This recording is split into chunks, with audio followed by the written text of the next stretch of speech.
Assalamualaikum warahmatullahi wabarakatuh.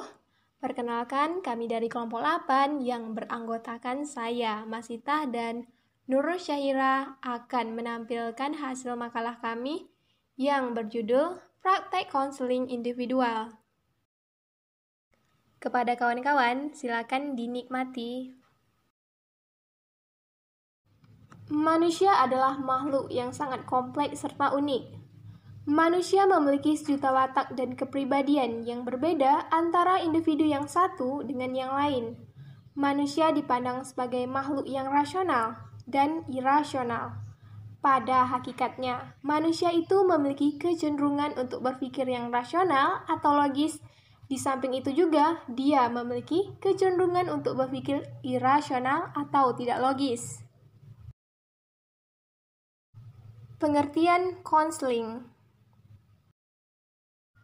Konseling dapat diartikan sebagai suatu proses yang terjadi dalam hubungan seseorang dengan seseorang, yaitu individu yang mengalami masalah yang tak dapat diatasinya, dengan seseorang petugas profesional yang telah memperoleh latihan dan pengalaman untuk membantu agar klien memecahkan kesulitannya. Konseling individu yaitu layanan bimbingan dan konseling yang memungkinkan peserta didik atau konseli mendapatkan layanan langsung tatap muka secara perorangan dengan guru pembimbing dalam rangka pembahasan penentasan masalah pribadi yang dihadapi konseli. Melalui tatap muka, dilaksanakannya interaksi langsung antara konselor dengan klien. Mereka membahas berbagai hal tentang permasalahan yang sedang dihadapi oleh klien tersebut. Pembahasan tersebut bersifat mendalam, menyentuh hal-hal yang penting yang berhubungan dengan diri klien, bahkan tidak menutup kemungkinan menyangkut rahasia pribadi dari klien. Yang selanjutnya yaitu bersifat meluas, meliputi berbagai sisi yang menyangkut permasalahan klien, namun juga bersifat spesifik, menuju ke arah penentasan masalah. Berkaitan dengan hal tersebut, masalah klien dicermati dan diupayakan penentasannya sedalam-dalamnya dengan kekuatan klien sendiri. Tujuan konseling individual. Tujuan umum konseling individual adalah terselesaikannya permasalahan yang dihadapi klien. Apabila masalah konseling ini dicirikan antara lain sesuatu yang tidak disukai keberadaannya, sesuatu yang ingin dihilangkan, sesuatu yang dapat menghambat dan menimbulkan kerugian, maka upaya penyelesaian masalah klien melalui konseling individual akan mengurangi intensitas ketidaksukaan atas keberadaan sesuatu yang dimaksud. Dengan konseling individual, beban klien diringankan, kemampuan klien ditingkatkan, dan potensi klien dikembangkan kapasitasnya dan mengerti akan dirinya mengenai masalah yang dihadapinya. Prinsip-prinsip konseling individual. 1. Setiap konselor harus menghormati kejujuran klien untuk bertemu dengannya karena meminta pertolongan. 2. Konselor harus menjelaskan persyaratan konseling kepada klien seperti tempat dan hari bertemu, periode satu sesi, dan jenis-jenis pekerjaan rumah yang harus dilakukan. 3. Konselor harus menunjukkan klien itu kepada konselor yang lain jika kasus yang ditangani di luar pengalamannya. 4. Konselor harus memberitahu klien bahwa semua informasi yang diberikan adalah sulit. 5. Konselor bisa meminta pandangan dari konselor-konselor lain jika ditemukan kesulitan-kesulitan dalam kasus yang dikendalikannya. 6. Konselor harus bertanggung jawab mencari lembaga referensi jika terdapat kliennya mulai mengancam keselamatan orang lain. Proses praktek konseling individual. Proses konseling terlaksana karena hubungan konseling berjalan dengan baik.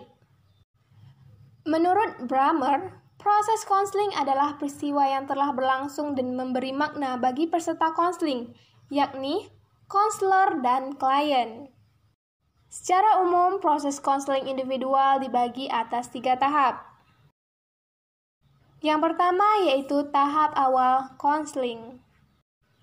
Tahap ini terjadi sejak klien menemui konselor hingga berjalan proses konseling sampai konselor dan klien menemukan definisi masalah klien atas dasar isu, kepedulian, atau masalah klien. Adapun proses konseling tahap awal sebagai berikut.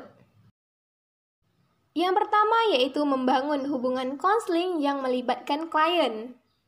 Hubungan konseling bermakna ialah jika klien terlibat berdiskusi dengan konselor. Hubungan tersebut dinamakan a working relationship, yaitu hubungan yang berfungsi, bermakna, dan berguna. Keberhasilan proses konseling individual akan ditentukan oleh keberhasilan pada tahap ini. Kunci keberhasilan terletak pada yang pertama yaitu keterbukaan konselor. Yang kedua yaitu keterbukaan klien, artinya dia dengan jujur mengungkapkan isi hati, perasaan, harapan, dan sebagainya. Namun, keterbukaan ditentukan oleh faktor konselor, yaitu dapat dipercayai klien karena dia tidak berpura-pura. Yang kedua yaitu memperjelas dan mendefinisikan masalah. Jika hubungan konseling telah terjalin dengan baik, di mana klien telah melibatkan diri, berarti kerjasama antara konselor dengan klien akan dapat mengangkat isu, kepedulian, atau masalah yang ada pada klien. Sering, klien tidak begitu mudah menjelaskan masalahnya, walaupun mungkin dia hanya mengetahui gejala-gejala yang dialaminya. Karena itu, amatlah penting peran konselor untuk membantu memperjelas masalah klien. Demikian pula klien tidak memahami potensi apa yang dimilikinya. Maka tugas konselorlah untuk membantu mengembangkan potensi, memperjelas masalah, dan membantu mendefinisikan masalahnya bersama-sama. Yang ketiga yaitu membuat penafsiran dan penjajakan. Konselor berusaha menjajaki atau menaksir kemungkinan, mengembangkan isu atau masalah, dan merancang bantuan yang mungkin dilakukan, yaitu dengan membangkitkan semua potensi klien. Proses menentukan berbagai alternatif yang sesuai bagi antisipasi masalah. Proses akhir dari tahap awal konseling yaitu menegosiasikan kontrak. Kontrak artinya perjanjian antara konselor dengan klien. Hal itu berisi yang pertama yaitu kontrak waktu. Artinya, berapa lama diinginkan waktu pertemuan oleh klien dan apakah konselor tidak keberatan. Yang kedua yaitu kontrak tugas, artinya konselor apa tugasnya dan klien apa tugasnya. Yang ketiga yaitu kontrak kerjasama dalam proses konseling. Kontrak menggariskan kegiatan konseling termasuk kegiatan klien dan konselor. Artinya mengandung makna bahwa konseling adalah urusan yang saling ditunjuk dan bukan kerjasama konselor sebagai ahli. Di samping itu juga mengandung makna tanggung jawab klien dan ajakan untuk bekerja sama dalam proses konseling.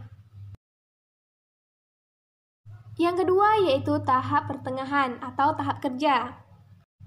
Adapun tujuan-tujuan dari tahap pertengahan ini yaitu yang pertama yaitu menjelajahi dan mengeksplorasi masalah, isu, dan kepedulian klien lebih jauh. Dengan penjelajahan ini, konselor berusaha agar kliennya mempunyai perspektif dan alternatif baru terhadap masalahnya. Konselor mengadakan penilaian kembali dengan melibatkan klien, artinya masalahnya itu dinilai bersama-sama. Jika klien bersemangat, berarti dia sudah begitu terlibat dan terbuka. Dia akan melihat masalah dari perspektif atau pandangan yang lain, lebih objektif dan mungkin pula berbagai alternatif.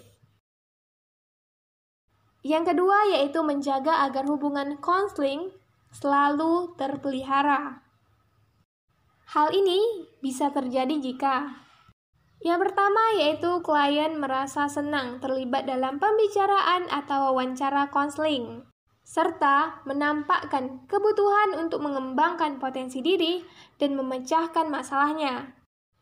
Yang kedua yaitu konselor berupaya kreatif dengan keterampilan yang bervariasi, serta memelihara keramah tamahan, empati, kejujuran, keikhlasan, dan memberi bantuan.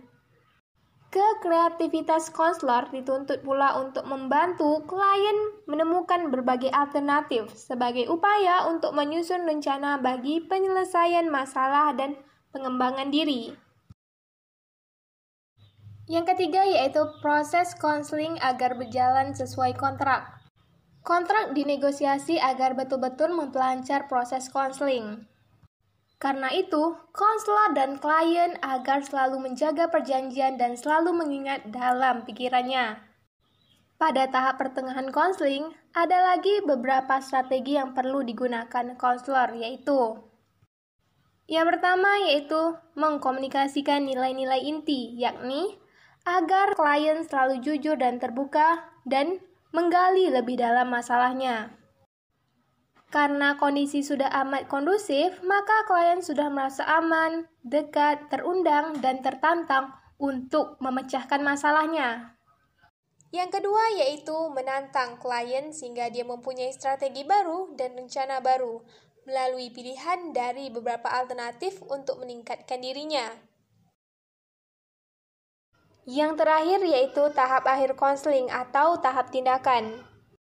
Pada tahap akhir konseling ditandai beberapa hal, yaitu yang pertama yaitu menurunnya kecemasan klien. Hal ini diketahui setelah konselor menanyai keadaan kecemasannya.